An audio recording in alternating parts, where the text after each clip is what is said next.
누가복음 2장 25절로 35절 말씀 속에 이방의 빛이 되신 예수님이라는 말씀으로 하나님을 해주셨습니다. 역사상 길은 로마로 통한다라는 대로마 제국의 시대에 황제가 행차할 때에는 특별한 사전 의전 절차가 관리했습니다. 방문지를 행차하기 전 몇 달 전부터 예비 사절단들이 파견되어 샅샅이 점검을 받는 절차죠. 황제가 마차를 타고 가야 할 길이 험난한 코스라면 길을 평탄하게 공사를 강행하고요. 또 묵을 위와 같은 숙소 등에서 폭발물이나 위험 요소들이 없는가 샅샅이 살펴서 안전한 행차를 돕는 요원들이 예비 순례단들입니다. 그런데 만왕의 왕이시고 만주의 주가 되시며 로마의 황제보다도 높으신 하나님의 아들 예수님이 이 땅에 오시는데 당연히 바로 예비의 의전 절차는 합당하다고 하겠죠. 그 결과 하나님은 유대인에 위해서 예비한 사자를 보낸 사람이 있었으니 그 사람이 바로 세례 요한이고요. 반면에 이방인들을 위하여 예비한 하나님의 사자 역할을 감당케 위임받은 이름이 있었으니 그 이름이 오늘 본문의 주인공 시몬이라고 하는 이와 같은 사람입니다.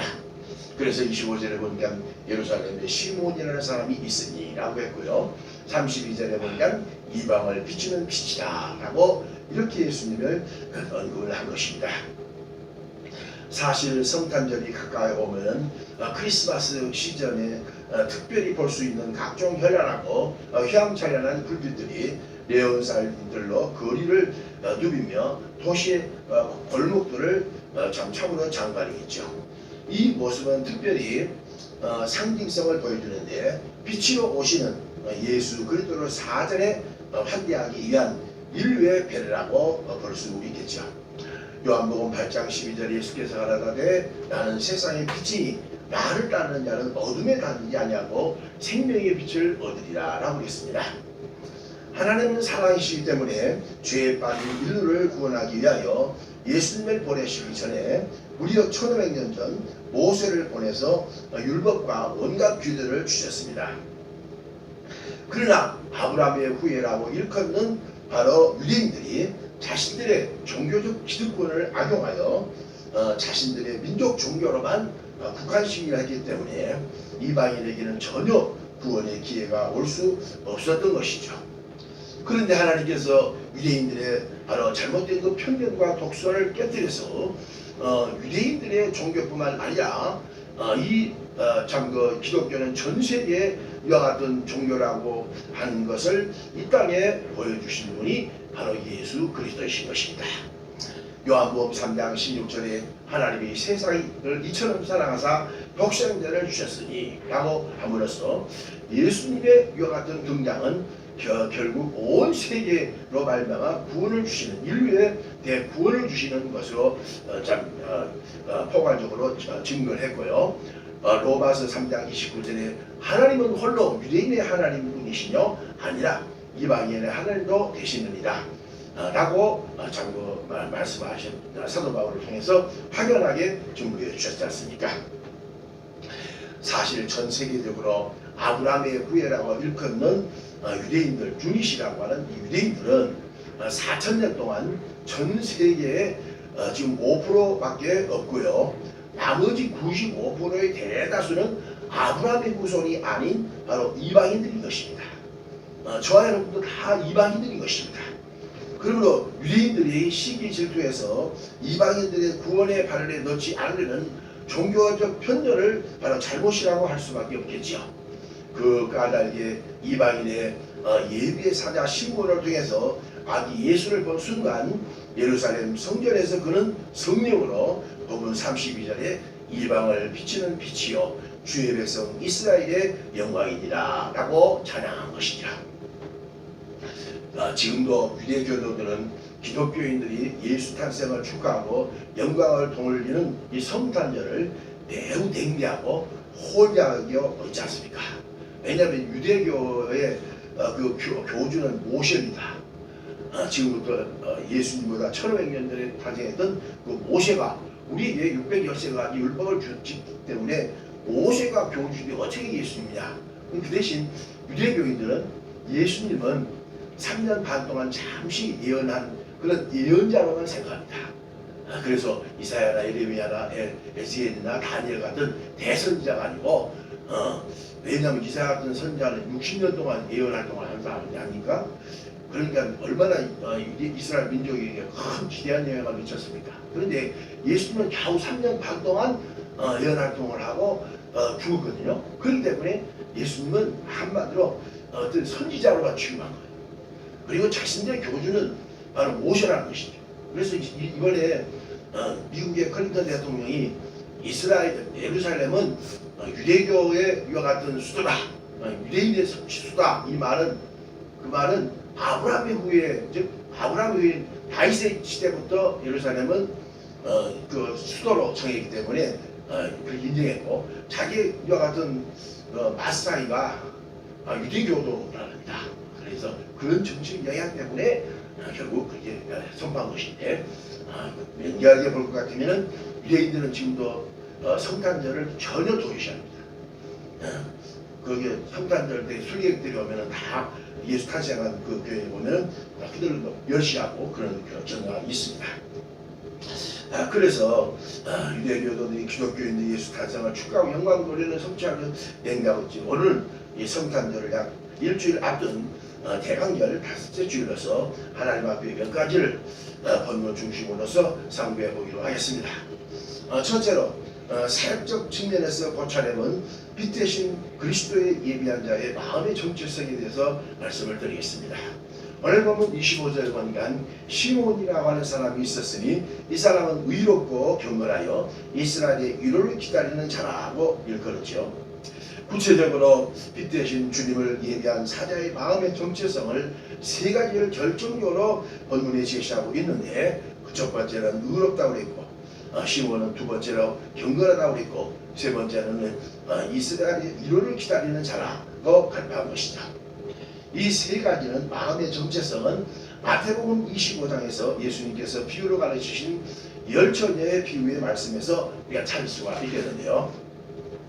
10처녀 중 5명은 지혜로운 처녀로서 밤중에 오실 신랑을 맞이하기 위해서 등과 기름을 준비했다가 신랑 예수님이 온다고 할 때에 불을 켜서 환대함으로써 결국 영광스러운 혼인잔치에 참여했다는 것이죠. 반면에 미련한 5처녀는 졸고 있다가 밤중에 오셨던 예수님의 등에 기름을 준비치 못하여 불이 꺼진 이와 같은 등불로 결국 예수님을 맞이하지 못하므로 혼인잔치에 참여하지 못했다는 그런 내용입니다. 이 말씀을 오해를 해서 재림하실 주님을 맞이하려면 온갖 기름을 다 집안에다 준비해야 된다, 이렇게 판단하고 참기름이니 또 들기름이니 오리브 기름이니 콩기름 등 이것을 준비해 놓으라는 그런 말이 아니라 본문의 주인공 시몬처럼 세 가지의 마음의 정체성을 갖춘 자만이 앞으로 오실 재림하실 주님을 맞이하실 뿐만 아니라 현재 성령으로 지금 이 시간 모신 그 예수 그리스도를 맞이할 수 있는 이 같은 말입니다. 그러면 이 세 가지의 마음의 정체성에 대해서 말씀을 드리겠는데요. 먼저 의로운 마음을 바로 가진 사람입니다. 에베소서 5장 8절에 너희가 전에는 어둠이더니 이제는 주 안에서 빛이라, 빛의 단들처럼 행하라, 빛의 열매는 모든 착함과 의로움과 진실함에 있느니라 라고 있습니다. 보편적으로 어둠은 그 상징성이 죄와 불의를 지칭한다는 것으로 보죠. 반면에 빛은 그 상징성이 의롭고 진실하다는 것입니다. 예수님을 보십시오. 그분은 바로 빛 자체이시기 때문에 어둠에 속한 불의와 불법에 동참할 수 없었지 않습니까? 히브리서 1장 3절에 그는, 즉 예수님은 하나님의 영광의 광채시오 그 본체의 형상이시니라 라고 있습니다. 그로 이 생명의 빛과 달리 그리스도로 말미암아 거듭난 그리스도인들은 사탄이 준 불정적인 불의와 불법에 편성하지 말고 성령에 속한 의와 진실을 생명처럼 지키며 따라야 오실 예수님을 맞이할 수 있다는 것이죠. 마태복음 25장에 보면은 예수님의 양과 염소에 대한 비유를 말씀하셨는데요. 단도직입적으로 말하면은 염소 같은 신자는 불의하고 악한 자로서 주님 재림하실 때 휴거되지 못한다는 것이죠. 반면에 양과 같은 신자는 의롭고 착했기에 하늘로 휴거되어 구원을 받았다는 것이죠. 그런데 이 두 부류의 사람들이 다른 마음의 정체성이 무슨 까닭 때문이었을까요? 양과 같이 착하고 의로운 신자는 이웃의 헐벗고 굶주림에 대해서 못 본 채 하지 않고 적극적으로 그들을 대접하며 먹이고 입히고 헌신적으로 돌봐주기 때문에 그것이 결국 주님 자신을 위해서 했다는 까닭으로 결국 영생에 참여하게 되었다는 것이죠. 그런데 반면에 염소 같은 신자는 이웃의 헐벗고 굶주림이나 열악한 형편에 대해서 적극적으로 관심을 갖지 않고 먹이고 마시고 입히고 돌봐주지 않는 까닭에 그 후에 주님이 오셨을 때 영벌에 처한다라고 가르쳤지 않습니까? 연말연시 크리스마스 시즌에 지금하여 불의한 이웃들에 대한 모금운동을 벌이고 있지만 매년마다 변변치 않다는 우리가 보도를 들을 수 있고요. 교회도 구제헌금이나 또한 선교헌금에 관심이 없어지고 있는 것은 참으로 안타까운 상황이죠. 야고보서 2장 14절에 내 형제들아 만일 사람이 믿음 인도를 하고 행함이 없으면 무슨 일이 있으며 그 믿음이 능히 자기를 구원하겠느냐. 만일 형제나 자매가 헐벗고 일용할 양식이 없는데 너희 중에 누구든지 그에게 이르기를 평안하라 덥게 하라 배부르게 하라면은 그 몸에 쓸 것을 주지 아니하면은 무슨 일이 있으려. 이와 같이 행함이 없는 믿음은 그 자체가 죽은 것이니라 라고 말씀하셨습니다. 우리의 믿음의 조상 아브라함을 통해서 배울 의로움이 무엇인지 아십니까? 창세기 18장에 보면은 아브라함이 어느 날 대낮인데 자기 집에 방문했던 낯선 나그네 3명을 어떻게 대했다고 했나요? 지극한 정성으로 공손히 그들에게 절하며 극진한 대접을 베풀었다고 했습니다. 그런데 문제는 그가 그처럼 베풀었던 대상이 사람이 아닌 사람의 모습으로 변장해서 찾아온 천사였다는 것이죠. 그 결과 하나님은 아브라함의 아내 사라의 태물을 여사 아브라함의 나이 100세 그리고 그 아내 사라의 나이 90세 인간으로 도저히 불가능한 이와 같은 상황에서 그의 태물을 여서 하나님이 이삭이라는 축복의 이와 같은 독생자를 선물로 받은 것이 아닙니까? 그리고 그 이삭의 후예를 통해서 예수 그리스도가 탄생하여 정말 아브라함에게 복의 근원이 되게 하시겠다는 창세기 12장 2절에 있는 하나님의 약속을 성취하고 만 것이죠. 여기 아브라함이 그 아내와 함께 정성껏 대조했던 3명의 나그네가 여러분의 늙으신 부모님일 수가 있고요. 또 노숙자나 또한 소녀 가장일 수도 있겠고요. 외국인 노동자들이나 또 주의 종일 수도 있는 것입니다. 예수님은 나를 위해서 자신의 소중한 생명까지 아낌없이 십자가에 피 흘려 주심으로 나를 죄와 사망에서 값없이 살려주셨는데 내게 있는 조그마한 것을 실행해서 이웃에게 배려하고 베푸는 것은 그리스도인들의 당연한 도리가 아닐까요? 요한일서 3장 16절에 그가 우리를 위하여 목숨을 버리셨으니 우리가 이로써 사랑을 알고 우리도 형제를 위하여 목숨을 버리는 것이 마땅하니라. 누가 이 세상 재물을 가지고 형제의 궁핍함을 보고도 도와줄 마음을 없으면 하나님의 사랑이 어찌 그 속에 거할까 보냐. 자녀들아 우리가 말과 혀로만 사랑한다 하지 말고 오직 행함과 진실함으로 하자라고 참 가르쳤습니다. 다음으로 경건입니다. 베드로서 3장 11절에 이 모든 것이 이렇게 부러지리니 너희가 어떤 사람이 되어야 마땅하뇨. 거룩한 행실과 경건함으로 하나님의 날이 임하기를 바라보고 사모하라 라고 말씀하시죠.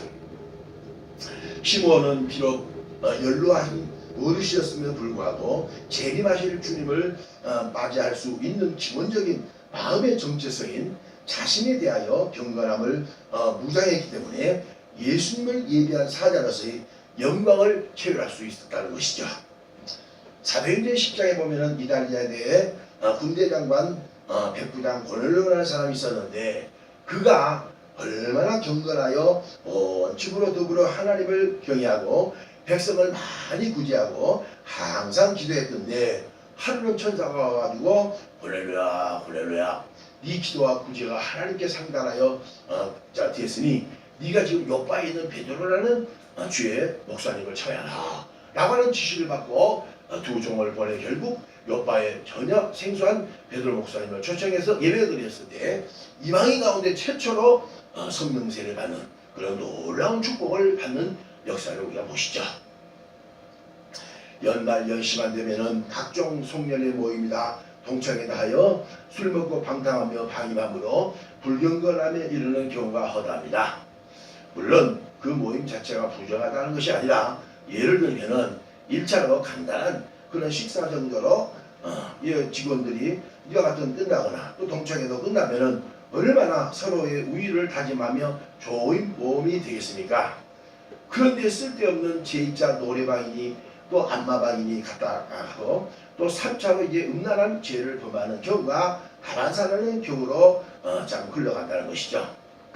물론 최근에 김영란법을 제정해서 많은 그런 불경건한 행위가 근절되어 가고 있다는 긍정적인 여하튼 보도가 있긴 하지만은 역사적으로 반문화가 그렇게 건전치 못할 경우는 반드시 하나님의 심판의 여하튼 대상으로 이뤘던 신뢰가 많지 않습니까? 창세기 19장에 보면은 소돔과 고모라 성이 불과 유황으로 심판을 받은 사건이라든가 노아 홍수의 사건으로 인류의 전멸살 때도 다 불경건함의 결과라는 것이죠. 그런 까닭에 그리스도인들은 그런 악에 빠지지 않기 위해서라도 항상 거룩함과 경건에 이르도록 자신을 지키는 데 순교적 가계로 임해야 된다고 보는 것이죠. 그 결과 불신자들도 하여금 저 아무개 집사 아무개 권사를 보면은 그 안에 예수님을 장부가 보인다고 그러면서 결국 감동을 받아 그리스도께로 돌아오게 해야 한다는 것이 우리의 이와 같은 참 사명입니다. 디모데전서 5장 8절에 육체의 연습은 약간의 유익이 있으나 경건은 범사에 유익하니 금생과 내생에 유익이 있느니라 라고 하셨지 않습니까?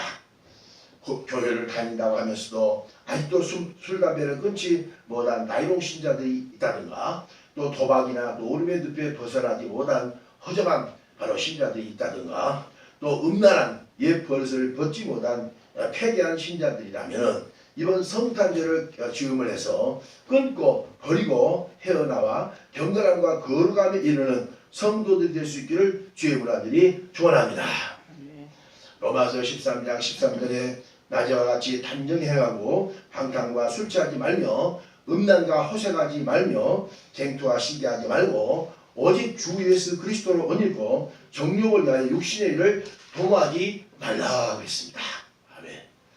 이 말씀은 유명한 어거스틴이라고 하는 불량자 어거스틴이 성자 어거스틴으로 변화되는 결정적인 말씀입니다. 로마서 13장 13절이 아멘. 세 번째로 사모하는 마음입니다. 시몬은 성령으로 아기 예수를 직접 보기 전에는 결코 죽지 아니하리라는 예언대로 하나님을 사모하며 기다릴 줄 알았기 때문에 오셨던 예수님을 예비하는 사자로서 영광을 체험할 수 있었다는 것이죠. 시편 107편 9절에 저가 사모하는 영혼을 만족케 하시며 주님 영혼에게 좋은 것으로 채워 주십니다 라고 했습니다. 오늘 중이나 바로 내일 중에 또 올해나 하고 내년 중에 재림할 것이라는 예수님이 재림하지 않으니까 사모하는 마음을 포기해버리고 세상으로 타락해버린 대마 같은 자가 되지 말고 구체적으로 사모해야 할 대상이 무엇일까요? 시편 119편 20절에 보니까 주의 규례를 항상 사모하라고 했는데 우리가 주일날을 항상 사모해야 되는 거고요. 시편 119편 40절에 보니까 주의 법도를 사모하라고 가르쳤기 때문에 우리가 주의 설교 말씀을 항상 사모하며 기다릴 줄 아는 그런 성도가 되어야 될 것이며 시편 119편 131절에 주의 계명을 사모하라고 명령하기 때문에 하나님의 말씀은 신구약 성경을 항상 읽고 묵상하는데 우리가 항상 참 관심을 가지라는 것이죠. 시편 19편 10절에 금곧 많은 정금보다 삼을 것이며 꿀과 소이꿀보다는 더 달도다 라고 시인 다윗을 통해서 기다리는 깊이를 바로 측정할 수 있지 않습니까? 이처럼 대신관계에서 위로 하나님을 사모하고 또 대인관계에서 의로운 바로 증거인 이웃에게 선행을 하고 또 구제하며 베풀 줄 알며 또 자아관계에서 내 자신에게 철저한 경건에 바로 이르러 세상과 구별된 거룩한 삶을 정체성을 보여야 오실 바로 예수님을 맞이할 수 있는 시몬처럼 성탄절다운 성탄절을 우리가 맞이할 수 있는 것인 줄로 믿습니다. 두 번째로 빛의 본질적 측면에서 고찰해본 그리스도 예수의 사역에 대해서 말씀을 드리겠습니다. 오늘 본문 31절 보세요. 이는 만민 앞에 예비하신 것이요 이방을 비추는 빛이요 주의 백성 이스라엘의 영광이니라 라고 했거든요. 성탄절마다 그 시즌에 이르면 교회는 빛을 강조하는데 그 이유는 성부 하나님 아버지께서 그 본체가 빛이시라는 것이죠. 요한일서 1장 5절에 하나님은 빛이시라 그에게는 어둠이 조금도 없으시니라 라고 했습니다. 또한 성자 예수님도 다메섹 도상에서 만났던 사울이라는 바로 청년은 그 후에 간증하기를 사도행전 22장 6절에 하늘로서 큰 빛이 나를 둘러 비쳤기 때문에 그 불강력적인 빛 앞에 변화되어 사울이라는 큰 자가 참 개념이 바울이라고 하는 작은 자라는 개념으로 바뀌어 참 하나님 앞에 복음을 전하는 이와 같은 사도로서 하나님의 들어 쓰임받을 수 있다는 것이었죠. 그렇다면 과연 큰 빛 되시는 예수 그리스도는 어떤 사역을 하시겠습니까? 먼저 속죄 사역을 하십니다. 빛이 존재하는 이 세상의 모든 공간에는 어디든지 두렵지 않고 무섭지 않습니다만은 어둠이 짙은 공간에서는 두려움과 공포가 엄습해와 불안하고 걱정스러운 이유가 어디에서 비롯된지 아십니까? 예를 들면 대낮에는 햇빛이 장렬하여 환하기 때문에 두렵지 않습니다만은 반면에 칠흑 같은 밤중에는 두려운 이유는 빛이 없기 때문에 그렇습니다. 마찬가지로 우리의 마음속에 빛 대신 성삼위 하나님이 계시면 두렵지 않지만은 성삼위 하나님이 모시지 않는 불신자들은 상대적으로 항상 두려운 거예요.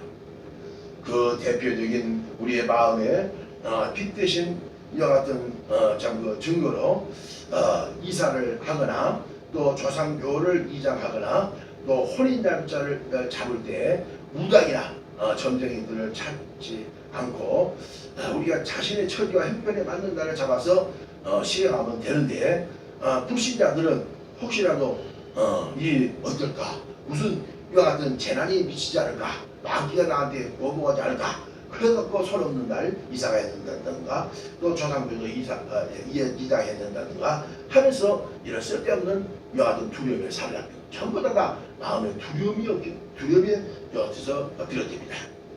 그런데 하나님을 모시지 않은 불신자들은 빛 대신 그리스도가 마음에 계시지 않으니까 두려워서 이런 사주팔천을 보게 되고 각종 점쟁이를 찾게 되는 것이죠. 디모데후서 1장 7절에 하나님이 우리에게 주시는 마음은 두려운 마음이 아니고 오직 능력과 사랑과 근신하는 마음이다 라고 했고요. 요한일서 4장 18절에 사랑 안에 두려움이 없고 온전한 사랑이 두려움을 내쫓다니 두려움에는 형벌이 있습니다. 두려워하는 자들은 사랑 안에 온전히 이르지 못하느니라 라고 그랬습니다. 믿어도 볼 것은 봐야 된다는 논리로 점집을 찾고 구슬하고 했다가 주일날은 교회 나가서 주유한다면 영적 간음 행위를 한 여자가 같아서 두 남자를 신랑으로 둔 불륜이기 때문에 본 남편에게 질투와 시기의 대상이 되고 마는 것이죠. 예수님의 12제자를 보십시오. 3년 반 동안 주님의 채찍 끈들러서 주님과 동행했지만 주님이 유대인들에 의해서 무참히 십자가에 달려 죽어버리자 어떤 부작용이 엄습했는지 아십니까? 요한복음 20장에 보면은 유대인들이 두려워서 문을 꽉꽉 닫고 그들이 도피하고 있었지 않습니까? 그런데 십자가에 죽은 뒤 사흘 만에 비로소 그의 말씀하신 대로 살아나셨던 예수님이 꽉꽉 문이 닫힌 제자들의 이와 같은 그곳에 참 시공호총을 해서 찾아오셔서 제자들 속에 모든 두려움을 물리쳐 주시고 평강이 넘치게 대신 채워주시지 않았습니까? 사실 아무리 어둠이 칠 같다 할지라도 빛만 비추면은 어둠은 물러나 버리듯이 죄와 사탄 마귀로 가득 차 죄인 중에 죄수라 일같다 할지라도 빛 대신 그리스도께서 불강력적으로 찾아오시면 하신다면 죄와 사탄의 마귀는 물러나고 죄산 받는 기적이 임하게 될 걸 믿으시기를 바랍니다. 이사야서 6장에 보면은 청년 이사야가 20살 때 죄산 받아 변화되어 선지자로서의 거듭난 역사를 기록하지 않습니까? 남유다 10대 왕 우시야 왕이 갑자기 죽자 당시에 풍전노가에 있었던 나라를 걱정하며 이사야는 하나님의 성전에 올라갔더니 뜻밖의 영광스러운 성부 성자 성령의 삼위 하나님을 봤던 거 아닙니까? 세상화상으로 그 영광스러운 하나님을 본 순간 물지방에 터가 요동하며 집에 연기가 충만하냐 불강력적으로 닥쳐왔던 하나님의 위험 앞에 그가 이렇게 고백하죠. 바로라 바로라 나는 망하게 되었도다. 나는 입술이 불량한 백성이요 불량한 백성이요 그하면서 만군의 여호와신 왕을 배웠음이로다 라고 바로 외쳤던 것이죠. 그때 파도로서부터 스랍 하나가 단에 핀 숯을 이사야의 입에 대면서 이것이 네 입에 닿았으니 네 악이 제하이 되고 네 죄가 사여졌느니라 라고 했지 않습니까? 결국 청년 이사야는 20살 때 그 새로운 이와 같은 거듭남을 통해서 원동력이 되어 제단에서 천사를 펴는 스랍에 핀 숯불 까닭에 던 것처럼 하나님의 빛은 죄사함을 주는 속죄 능력이 있는 것을 믿으시는 주님들이 축원합니다. 다음에 치유의 사역입니다. 말라기 4장 2절에 내 이름을 경외하는 너에게는 의로 내가 떠올라서 치료하는 광선을 바라리니 너희가 나가서 외양간에서 나온 송아지같이 되리라 그랬습니다. 성탄절 시기만 닥치면 제 자신이 설레게 하는 바로 동기가 있는데 주님이 치료하는 광선을 제 몸에 비춰주사 제 죽을 병에서 고쳐주셨다는 것이죠. 지금부터 47년 전 1971년 한 해는 저로서는 상상할 수조차 없는 힘든 폐결핵, 관절결핵, 척추결핵 등으로 만신장애 된 상태였습니다. 서상화상으로 군대 입대를 했으나 일주일 만에 의가산 예단을 하는 불명예를 치렀던 것이죠. 그런데 전도받아 내 일생에 교회 첫 발을 딛는 후에 꼭 한 달 반 만이 오늘 1971년 12월 17일 비로소 서울 중구 해안동에 있는 감리교에서 주님을 만나 제사함을 받고 그 후에 병까지 완전히 고침을 받는 기적을 체험할 수 있었던 것이죠. 그때 제 몸에 만신자된 상황에서 쇠상할 수밖에 없었던 주님의 치유와 같은 사역이 치료하는 광선, 영적인 이 빛이었다는 것입니다. 그래서 오늘날 현대의학에서도 빛이라고 하는 엑스레이, 각종 과학적인 같은 치유가 전 세계적으로 확대되고 있다고 하는 보편적인 그런 사례는 매우 고무적이라고 할 수가 있겠는데요. 이처럼 바로 주님의 은혜는 주신 자와 받은 자밖에 모르는 신비한 역사라는 것이죠. 셋째, 하나님의 주권적 측면에서 고쳐내본 빛 대신 그리스도의 권세에 대한 성도의 바람직한 마음의 가시에 대해서 말씀을 드리겠습니다. 오늘 본문 34절에 보면 시몬이 저희에게 축복하고 그 모진 마리아에게 일러 가로되 보라 이 아이는 이스라엘 중 많은 사람의 폐하로 응함을 위하여 비방을 받는 표적이 되기 위하여 세움을 입었고 또 칼이 내 마음을 찌르듯 하리라. 이는 여러 사람의 마음의 생각을 드러내려 함이라 하더라 라고 있습니다. 하나님께서 시몬이라고 하는 주의 사자를 통해서 빛 대신 예수 그리스도에 대한 주권적 권세 두 가지를 결정적으로 제시하고 있는데요. 성도로서는 어떤 마음을 가지고 살아야함을 시작하고 있는데 그 첫째가 바로 순종과 두 번째가 바로 믿음이라는 것입니다. 먼저 순종에 대한 것인데요. 이 사역은 인간의 생방생사를 가지신 절대 주권자 그리스도이시기 때문에 그분의 말씀에 무조건 순종해야 된다는 것입니다. 아멘. 할렐루야. 예수님이 이 땅에 오시기 전 700년 전 이사야 선지자를 통해서 오실 그리스도에 대해서 이렇게 예언했지 않습니까? 한 아이를 우리에게 낳고 한 아들을 우리에게 주신 바 되었는데 그 어깨에는 정사를 메었고 그 이름은 기묘자라 모사라 전능하신 하나님이라 라고 했듯이 예수님은 모든 바로 정치적인 권세를 비롯해서 인간의 생사복이 이르기까지 절대 주권자이신 전능하신 하나님이라는 것이죠. 더군다나 예수님보다도 6개월 전에 이 땅에 오셔서 예수님을 보셨던 세례요한은 그의 이와 같은 메시지에 목말라 있던 유대인들이 동서사방에서 그에게 메뚜기들처럼 몰려와 요단강의 세례를 받으고 나온 그들에게 자신의 제자들마다 몽땅 다 예수님께 임하면서 이렇게 예수님을 찬양한 것입니다. 너희 독사의 자식들아, 도끼가 이미 나무불에 놓였으니 좋은 열매 맺지 않냐는 나무마다 찍어 불에 던지울 그 예수님이라고 언급했고요. 또 마태복음 3장 20절에 손에 키를 들고 자기의 타작마당을 정하게 하사 알곡을보아 곡간에 들이고 쭉정이는 꺼지지 않는 불에 태우리라 라고 했던 것이죠. 또한 성령으로 요셉의 동정녀 마리아에게 임신했다는 소식을 성령 충만했던 바로 세례아의 어머니 엘리사벳을 통해서 들었다는 그녀는 이렇게 찬송합니다. 그의 팔로 힘을 보이사 마음의 생각이 교만한 자를 흩으셨고 권세 있는 자를 그 위에 내리시셨도다. 또한 비천한 자를 높이셨고 줄인 자를 좋은 것으로 베푸셨으며 부자를 공수로 보내셨도다 라고 마리아는 누가복음 1장 51절로 53절에 빛대신 예수의 철저의 권세를 바로 찬양한 것이죠. 역사적으로 영어를 히스테리라고 하는데 그 말은 히스 플러스 스토리라는 말로 그의 이야기가 역사입니다. 그러므로 거듭난 그리스도인들은 그리스도인다운 역사성을 바로 한 나라의 흥망성쇠나 개인의 생사복이나 기름과복이 오직 절대 주권자 그리스도의 손 안에 있다함을 깨닫고 그 예수님의 말씀에 절대 순종해야 마땅하다는 논리죠. 마태복음 20절 보면 예수님의 비유 중에 한 사람에게 두 아들이 있었는데 맏아들과 둘째 아들이죠. 맏아들에게 가서 너는 포도원에 가서 일을 해라 라고 그 아버지가 지시하니까 가겠습니다 라고 대답을 해갖고 안 갔다고 그랬습니다. 반면에 둘째 아들은 동일하게 타이르자 대답하기를 못 가겠습니다, 싫습니다 라고 했다가 나중에 깨닫기를 이것은 자식된 도리가 아닐 것 같아서 뉘우치고 포도원에 일했는데 누가 둘 중에 아버지께 효도한 자냐고 제자들에게 물었습니다. 그때 대답하기를 당연히 둘째 아들이죠. 아니 첫째 아들은 가게 까불려고 가갔는데 둘째 아들은 뭐 가겠습니다라고 갔으니까 당연히 둘째 아들이죠 라고 말했습니다. 여기서 첫째 아들은 유대인을 말합니다. 가겠습니다라고 안 갔어요. 그러나 둘째 아들은 뭐 가겠습니다. 그럼 갔다는 거예요.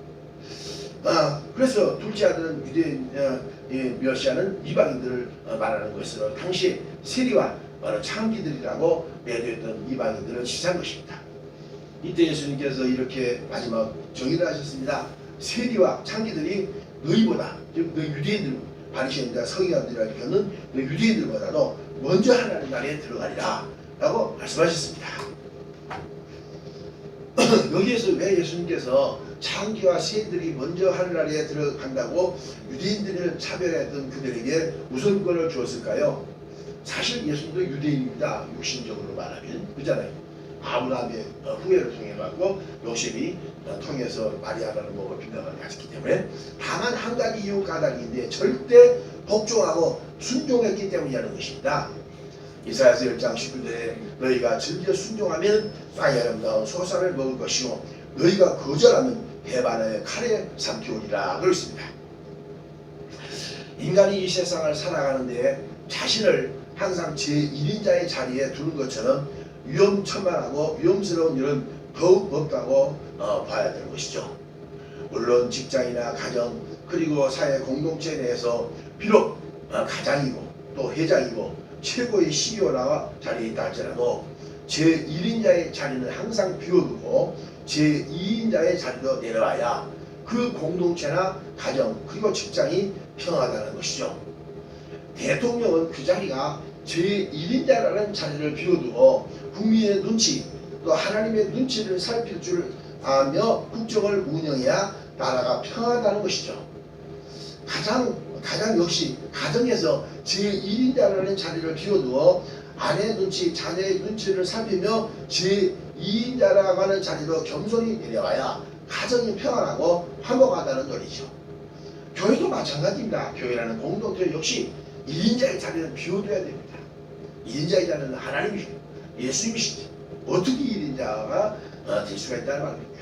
그래서 빌립보서 2장 2절에 마음을 같이하여 같은 사랑을 알고 뜻을 나빠야 한 마음으로 아무 일에든지 다툼이나 허용을 하지 말고 오직 겸손한 마음으로 자기보다 남을 낮게 여기는 자기보다 남을 낮게 여기는 그런 이인자의 자리로 겸손히 낮아질 때 비로소 하나가 될 수 있고 거기에 평화가 있는 것이고 거기에 하나님의 영광이 드러난다는 사실을 믿으시기를 주님으로 축원합니다. 다음으로 두 번째 사역은 각 사람의 마음을 칼로 도려내듯이 내게 하시는 그리스도 예수이시기 때문에 그분의 말씀을 믿음으로 드려야 한다는 오늘 본문 34절로 35절에는 하반절의 말씀입니다. 들은 바 말씀이 저에게 유익되지 못한 것은 듣는 자가 믿음으로 합치 아니하니라 라고 했거든요. 누가복음 15장에 보면은 예수님의 탕자의 비유에 가르치면서 아버지 세상에서 두 아들, 즉 맏아들 탕자와 있고 또 둘째 아들 탕자가 나오는데요. 맏아들 탕자는 아버지와 함께 거하면서도 돌아온 동생에 대한 참 배려에 대해서 불만을 터뜨리며 아버지에게 대답하기를 내가 여러 해 동안 아버지를 섬겨 명을 어기며거늘 내게는 염소 새끼도 하나 주어 나와 내 것으로 즐기하니 없는데 아버지의 살림을 창기와 함께 없애버린 이 동생이 돌아오매 살찐 송아지를 잡았다고 하면서 항변한다는 것이죠. 여기에 맏아들 탕자는 유대인들을 포괄적으로 일컫습니다. 그들은 일찍이 아브라함의 후예라고 하는 금수의 후손들이었습니다. 요즘 말하면 금수죠. 기득권을 바로 그들은 이 기득권을 선용하기는커녕 오히려 남용이기 때문에 하나님은 열매 맺는 백성들에게 유임시키질 않았습니까? 그것이 바로 이방인들인 것입니다. 반면에 맏아들 탕자와 달리 둘째 아들 탕자는 이방인들입니다. 그들은 하나님을 원래부터 몰랐기 때문에 허랑방탕하여 먼 나라에 가서 아버지 분께로 주식잡기와 엽서향락으로 다 탕질하고 결국은 먹을 거리가 없어서 돼지 치는 곳에 가서 돼지 주면을 줄 정도로 피폐화된 생활로 추락했지만 뒤늦게 자신의 불신과 오만을 깨닫고 돌아설 때 아버지의 후한 배려를 받게 되고 살찐 송아지를 잡아 그를 먹이고 목욕을 시켜주고 그리고 신발을 시켜주고 가락지를 시켜주면서 다시 회복해 주셨다는 말씀인데요. 둘째 아들 탕자처럼 비록 우리가 하나님을 모르고 고통을 필연적으로 겪었지만 깨닫고 돌아와 말씀을 믿음으로 듣고 순종했기 때문에 회복케 하신 이방인의 빛 되신 예수 그리스도를 찬양하시기를 주님을 하니 축원합니다. 아멘. 참 희한해요. 하나님은요 유대인들을 그처럼 예수를 안 믿어도 유대인들은 그렇게 하나님 축복을 해주시더라고. 그 하나님 경륜의 선입니다. 근데 아직도 유대인들은 예수를 안 믿어요. 안 믿어. 이제 나중에 이삭 죽기로 계시록에 보면 유대인들을 결국 하나님 버리시지 않는다고 말씀하신 것을 볼 수 있는데 그것까지 하려면 우리가 복잡하니까 여러분들 헷갈리니까 안 하는 겁니다. 대강절 다섯째 주일을 우리가 맞이해서 빛으로 오신 예수 그리스도를 시몬의 마음에 바로 정체성처럼 의롭고 경건하고 사모하는 마음 자세를 마련하십시오. 그리고 빛의 본질적 측면에서 본 예수의 바로 권세인 그의 속죄의 사역과 그리고 치유의 사역을 바로 성탄 시즌에 다 체결하십시오. 그리고 여기에서는 빛 대신 예수 그리스도를 이방인에 불구하고 믿고 절대 순종하여 빛된 사명을 우리 모두가 감당할 수 있기를 주 예수 그리스도로 간절히 축원합니다. 아기 예수님을 보면서 시몬은 성령으로 그의 눈이 열리고 귀가 열려서 아기 예수에 대한 이와 같은 하나님의 참된 이와 같은 찬양을 들렸음을 이 말씀을 통해서 우리에게 교훈해 주시다 하나님 감사합니다.